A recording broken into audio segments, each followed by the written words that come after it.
Assalamualaikum warahmatullahi wabarakatuh. Salam sejahtera untuk kita semua. Perkenalkan, nama saya Afdal Yaman dari Yayan Ambon.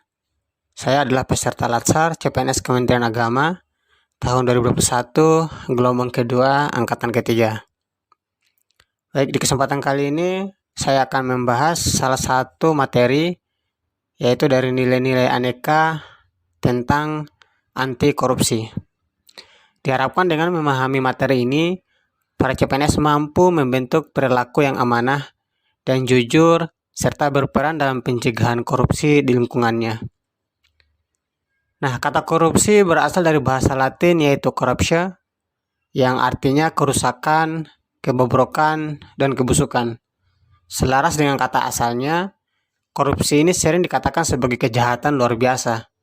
Salah satu alasannya adalah karena dampak yang luar biasa menyebabkan kerusakan baik dalam ruang lingkup pribadi, keluarga, masyarakat, dan kehidupan yang lebih luas. Kerusakan tersebut tidak hanya terjadi dalam kurun waktu yang pendek saja, namun dapat berdampak secara jangka panjang.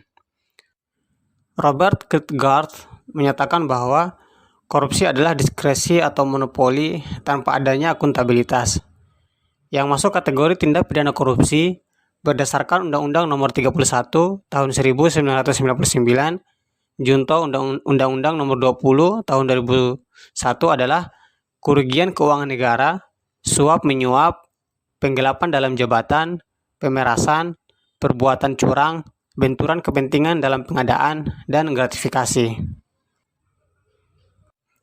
Dampak korupsi tidak hanya sekedar menimbulkan kerugian keuangan negara, namun dapat menimbulkan kerusakan kehidupan yang tidak hanya bersifat jangka pendek, tetapi dapat pula bersifat jangka panjang. Membahas fenomena dampak korupsi sampai pada kerusakan kehidupan dan dikaitkan dengan tanggung jawab manusia sebagai yang diberi amanah untuk mengelolanya dapat menjadi sarana untuk memicu kesadaran diri para pegawai negeri sipil untuk anti korupsi. Nah, kesadaran diri anti korupsi yang dibangun melalui pendekatan spiritual dengan selalu ingat akan tujuan keberadaannya sebagai manusia di muka bumi, dan selalu ingat bahwa seluruh ruang dan waktu kehidupannya harus dipertanggungjawabkan, dapat menjadi benteng kuat untuk anti korupsi. Tanggung jawab spiritual yang baik pasti akan menghasilkan niat yang baik dan mendorong untuk memiliki visi dan misi yang baik, sehingga selalu memiliki semangat untuk melakukan proses dan usaha terbaik dan mendapatkan hasil terbaik agar dapat dipertanggungjawabkan juga kepada publik. Kata kunci untuk menjauhkan diri dari korupsi adalah internalisasi integritas pada diri sendiri dan hidup atau bekerja dalam lingkup yang menjalankan sistem integritas dengan baik. Penanaman nilai integritas dapat dilakukan dengan pendekatan beragam cara, di antaranya melalui kesediaan, identifikasi, dan internalisasi. Nah, kemudian tingkat perubahan sikap dan perilaku melalui pendekatan internalisasi akan lebih permanen dibandingkan dengan tingkat identifikasi dan kesediaan. Beragam jenis dan bentuk sistem integritas untuk menjaga suatu organisasi dalam mencapai tujuannya secara berintegritas, di antaranya kebijakan perekrutan dan promosi, pengukuran kinerja, sistem dan kebijakan pengembangan SDM, pengadaan barang dan jasa, kode etik dan pedoman perilaku, laporan harta kekayaan penyelenggara negara, program pengendalian gratifikasi, dan lain-lain. Kita juga dapat menanamkan nilai keyakinan, kebiasaan, dan konsep diri yang terdapat pada alam bawah sadar. Untuk melakukannya, perlu pendekatan atau teknik khusus yang cocok untuk pendekatan alam bawah sadar tersebut. Nah, teknik-teknik khusus untuk alam bawah sadar dapat dilakukan apabila kemampuan anchoring, utilisasi, relaksasi, amplifying, modality, asosiasi, dan sugesti dikuasai dengan baik. Kemampuan tersebut bisa disingkat menjadi aura mas.